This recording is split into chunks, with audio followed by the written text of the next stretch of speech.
Google ना सिर्फ अपने पेजेस को फाइंड करने में उसको अंडरस्टैंड करने की कोशिश करता है, बल्कि गूगल ये भी कहता है कि आप अपने यूजर्स को हेल्प करें कि वो आपके पेजेस ढूंढ भी सकें और उसको अंडरस्टैंड भी कर सकें। गूगल ने बाकायदा उसके ऊपर भी टिप्स प्रोवाइड की हैं, जिनमें से कुछ टॉप टिप्स मैं आपको बताऊंगा। पहली टिप गूगल ये देता है कि आप टेक्स्ट यूज़ करें इमेजेस के बगैर, मतलब इमेजेस के अलावा आप टेक्स्ट यूज़ करें। कोशिश करें कि आप टेक्स्ट के तहत बताएं और इमेजेस कम से कम यूज़ करें। सो अगर इमेजेस यूज़ करने भी हैं तो उनका ऑल्ट टैग भी मेंशन करें।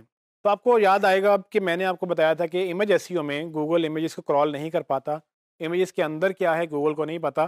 तो इमेज को एक्सप्लेन करने के लिए हम ऑल्ट टैग्स लगाते हैं, जिसको ऑल्टरनेट टेक्स्ट भी बोलते हैं। ये ऑल्ट टैग्स या ऑल्ट एट्रीब्यूट्स, इसके डिफरेंट नाम है।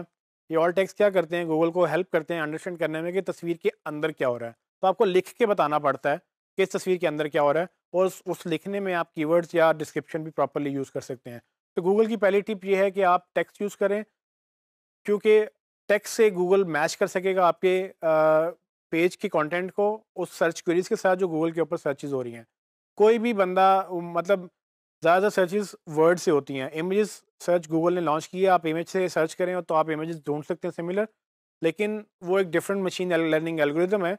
लोगों ने अगर कुछ सर्च करना है तो वो टाइप करते हैं वर्ड्स या वो बोलते हैं वर्ड्स, तो गूगल सर्च कर पाता है। तो दोनों सूरतों में बोलेगा तो भी वो ट्रांसक्राइब होगा, लिखा जाएगा ऑटोमेटिकली, और अगर वो लिखेगा तो वो लिख ही रहा है बाकायदा, तो वो टेक्स्ट में लिखेगा और टेक्स्ट में सर्च होगा। सो गूगल प्रेफर करता है कि आप सबसे ज़्यादा टेक्स्ट में कंटेंट क्रिएट करें। दूसरा पॉइंट जो है, गूगल ये कहता है कि आपकी वेबसाइट में कोई ब्रोकन लिंक नहीं होना चाहिए, और आपका एचटीएमएल टैग वो कोड जो है वो वैलिड होना चाहिए। तो ब्रोकन लिंक्स की बात करते हैं पहले, कि ब्रोकन लिंक्स बेसिकली मैंने आपको 301 रीडायरेक्ट बताए थे कि अगर आपके ब्रोकन लिंक्स हैं वेबसाइट में तो आप उसको रीडायरेक्ट करें। ब्रोकन लिंक्स कब बनते हैं? ब्रोकन लिंक्स तब बनते हैं जब आपका कोई पेज एग्जिस्ट करता हो और बाद में डिलीट हो जाए, उसका यूआरएल चेंज हो जाए, उसका एड्रेस चेंज हो जाए, तो गूगल के डेटाबेस में वो रहता है। तो आप उसको रीडायरेक्ट करते हैं ताकि गूगल अपने डेटाबेस में उन यूआरएल्स को जब क्रॉल करेगा, तो वो यूआरएल पे जब जाए देखिएगा ये पेज चेंज हो गया है, सर्वर उसको नया एड्रेस देगा कि इस पेज का एड्रेस अब ये है। तो परमानेंटली गूगल एक नया एड्रेस पे चला जाता है और वो नया एड्रेस पुराने एड्रेस को रिप्लेस कर देता है गूगल की डेटाबेस के अंदर। लेकिन अगर आपके वेबसाइट में ब्रोकन लिंक्स हैं और गूगल के पास वो इंडेक्स हैं और आपने बॉदर नहीं किया उनको फिक्स करने का, तो गूगल जब आपको खुद कमेंट कर रहा है कि भाई आप ब्रोकन लिंक्स फिक्स करें, तो आप इमेजिन करें कि अगर आप नहीं करेंगे तो गूगल को कैसा फील होगा। तो गूगल इस बात पे यकीनन जज कर रहा है लोगों को, क्योंकि वो बाकायदा बता रहा है कि भाई आप फिक्स करें। रीज़न रीज़न ये कि लोगों को भी ब्रोकन लिंक्स नज़र आ रहे हैं, और जब लोग क्लिक करके वेबसाइट पे जाएंगे उनको 404 एरर नज़र आएगा। वो एरर के तहत की वजह से यूज़र एक्सपीरियंस ख़राब होगा और लोग आपकी वेबसाइट छोड़ जाएंगे। आपको तो नुकसान होगा ही, लेकिन इस बात की पेनल्टी गूगल आपको देगा कि भाई आपने क्यों ब्रोकन लिंक्स फिक्स नहीं किए। तो वो आपको एसईओ में नीचे डी रैंक करने की कोशिश करेगा, आपकी एसईओ जो है वो अच्छी नहीं रहेगी। दूसरा पॉइंट है वैलिड एचटीएमएल।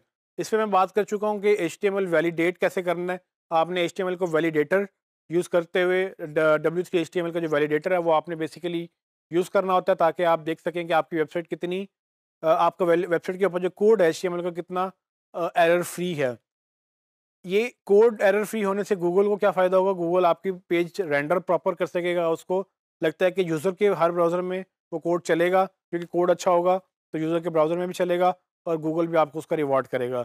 सो इसके ऊपर मज़ीद हम इसमें पूरी डिटेल में बात कर चुके हैं, कैसे आप अपने डेवलपर से कह सकते हैं कि आपको एक जो वेबसाइट चाहिए वो वैलिडेटेड चाहिए। वो वैलिडेटेड एचटीएमएल आप टेस्ट भी कर सकते हैं। अगर आपको एरर्स नज़र आएँ तो आप अपने डेवलपर को भेजेंगे। अव्वल तो ये काम तब होना चाहिए जब आप वेबसाइट बनवा रहे हैं, और जब वेबसाइट बना रहे हैं उनको बताएंगे जी मुझे वैलिडेटेड एचटीएमएल कोड चाहिए। वो फिर ये करते हैं कि वो अपने टूल यूज़ करके, जो मैंने आपको यूज़ करवाया है उसको यूज़ करके वो सारे एरर्स देखते हैं, उसको रिमूव करने की कोशिश करते हैं। तो अच्छा एचटीएमएल एक प्रॉपर कोडिंग स्ट्रक्चर गूगल को हेल्प करता है, और गूगल उसको खुद आपको मेंशन कर रहा है कि मुझे ये आप अच्छा कोड प्रोवाइड करें। तीसरी चीज़ जो है पेज स्पीड। पेज स्पीड के ऊपर भी हमने बात कर चुके हैं। गूगल ने पेज स्पीड को बड़ा फोकस किया हुआ है पिछले कुछ सालों से, और अब तो उसने इसको एक रैंकिंग फैक्टर बना दिया। अगर आपकी वेबसाइट कुछ मिली सेकंड में नहीं लोड हो रही तो आप जो है वो लूज़ कर रहे हैं। इसके ऊपर भी मैं आपको एक एक्सपेरिमेंट करके दे चुका हूँ कि किस तरह से आप टेस्ट करते हैं अपनी पेज स्पीड को, और कैसे डेवलपर से आप अपनी पेज स्पीड को ऑप्टिमाइज़ करवाते हैं। तो आपने वही गूगल पेज स्पीड का टूल यूज़ करके उनको अपने डेवलपर से वो चीज़ें सारी फिक्स करवानी है, क्योंकि गूगल ने उसको एज अ रैंकिंग फैक्टर अपनी वेबसाइट के ऊपर मेंशन किया हुआ है। अगर आप ये नहीं करेंगे यूज़र को नुकसान होगा, यूज़र को नुकसान होगा तो गूगल आपको पेनल्टी डालेगा। ये चीज़ हम बार-बार रिपीट कर रहे हैं, लेकिन ये अंडरस्टैंड करें कि कितना इंपॉर्टेंट है कि गूगल कैसे यूज़र को प्रेफ़र करता है कि उसने अपनी वेबसाइट में ये गाइडलाइंस लिखी हुई हैं, इवन दो गूगल ये कहता है कि मैं एसईओ को एंडोर्स नहीं करता हूँ। तो गूगल एसईओ को एंडोर्स ना करने के बावजूद भी गूगल ये टिप्स आपको बता रहा है। एक और पॉइंट जो है मोबाइल रिस्पॉन्सिव एंड डिज़ाइन। तो ये स्पीड के साथ रिस्पॉन्सिवनेस भी आपको याद होगा कि मैंने आपको पढ़ाई थी कि मोबाइल रिस्पॉन्सिव कितना ज़रूरी है किसी भी वेबसाइट का होना। अगर आपकी वेबसाइट मोबाइल पे नहीं चल रही, टैबलेट पे नहीं चल रही है, चल रही है तो बहुत अच्छी नहीं लग रही है। गूगल इसका भी रिवार्ड करता है आपको कि आप यूज़र के लिए अगर अच्छी वेबसाइट बनाएँगे, जो-सी स्क्रीन आपका यूज़र यूज़ कर रहा है, उस पे आपकी वेबसाइट कैसी नज़र आ रही है, ये मैटर करता है और ये रिस्पॉन्सिव वेबसाइट कहलाती है। अगर वो वेबसाइट ठीक प्रॉपरली एडजस्ट होके प्रॉपर सेंस बन रहा है उसका, तो गूगल आपको रिवार्ड करेगा अच्छी एसईओ के साथ। नहीं बन रहा तो गूगल आपको पेनल्टी डालेगा। उसने वजाहत कर दी है अपनी वेबसाइट के ऊपर भी, अगर आप इसको इग्नोर करेंगे तो ये आपके लिए एक नेगेटिव पॉइंट होगा। तो आप देखेंगे कि एसईओ में इसका डायरेक्टली इम्पैक्ट नहीं है, लेकिन एसईओ में मैंने जैसे आपको पहले शुरू में ज़िक्र किया था कि एसईओ का काम है कि वो डिज़ाइनर के साथ भी काम करे, डेवलपर के साथ भी काम करे। और ये हम नहीं कह रहे हैं, ये गूगल खुद कह रहा है। अगर आपका क्लाइंट इस बात पे एतराज़ करे, उसको आप ये सोर्स का लिंक जो मैंने आपको दिया है, तो ये सपोर्ट का लिंक आप उसको दे सकते हैं। उसको बाकायदा मेंशन कर सकते हैं कि गूगल ने ये अपनी वेबसाइट में खुद लिखा है, आपको मेरी बात पे यकीन नहीं है, तो आप गूगल से जाके खुद पूछ लें, उनकी वेबसाइट पे ये लिखा हुआ है, आपको खुद नज़र आ जाएगा। एक और पॉइंट जो है, गूगल कहता है कि अपनी वेबसाइट को सिक्योर करें। हमने एसएसएल सर्टिफिकेट की बात की थी कि किस तरह से आप अपने होस्टिंग के ऊपर एसएसएल सर्टिफिकेट इंस्टॉल करके अपनी वेबसाइट को एचटीटीपीएस यानी कि hypertext transport protocol secure version आप लॉन्च कर सकते हैं।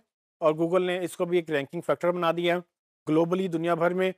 जब भी आप मतलब एसएसएल सर्टिफिकेट जहाँ पर होगा, वो अब नॉर्मल कंडीशन बन चुकी है।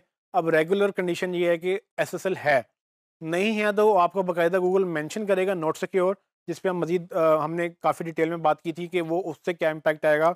आपका यूज़र आप पे ट्रस्ट नहीं करेगा और गूगल आपको पेनल्टी भी डालेगा एसईओ की। तो अगेन ये भी डायरेक्ट एसईओ का कोई ताल्लुक नहीं है ऑन पेज, ऑफ पेज से।